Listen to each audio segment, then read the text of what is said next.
Hassan Dioa, le coup dur, contexte sous haute tension.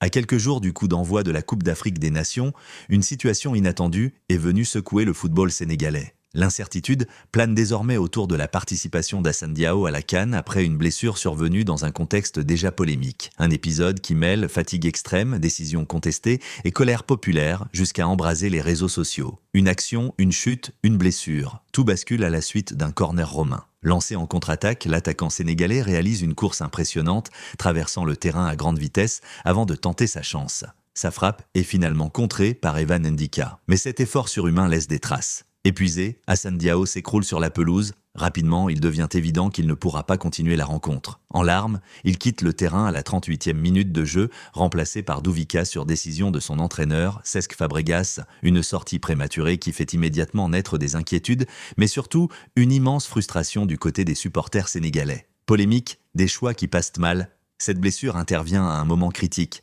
Alors que les joueurs africains devaient rejoindre leur sélection nationale ce lundi, Hassane Diao a été titularisé avec Com, au lieu d'être déjà avec les Lions de la Teranga. Une décision qui suscite l'incompréhension et la colère, d'autant plus que, quelques jours auparavant, Cesc Fabregas avait publiquement pris ses distances avec la convocation de son joueur en sélection sénégalaise. Des propos froids et sans détour, laissant transparaître un profond désaccord avec le sélectionneur du Sénégal et qui avait déjà été très mal perçu par les fans.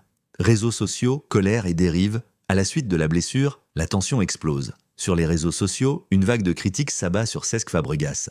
Malheureusement, cette colère dépasse parfois les limites, avec l'apparition de messages racistes et d'images provocatrices sous les publications de l'entraîneur espagnol. Malgré le harcèlement en ligne et les reproches sur sa décision de titulariser Diao, Fabregas reste droit dans ses bottes. En conférence de presse, il assume ses choix et répond aux questions sans se dérober, même après la défaite de son équipe, entre doute et amertume. Si la participation d'Hassane Diao à la CAN n'est pas encore officiellement compromise, ses larmes et son incapacité à terminer le match en disant long. Cet épisode laisse un goût amer au Sénégal, partagé entre inquiétude sportive et sentiment d'injustice. Une affaire qui rappelle, une fois de plus, à quel point la gestion des joueurs africains avant les grandes compétitions reste un sujet sensible et explosif.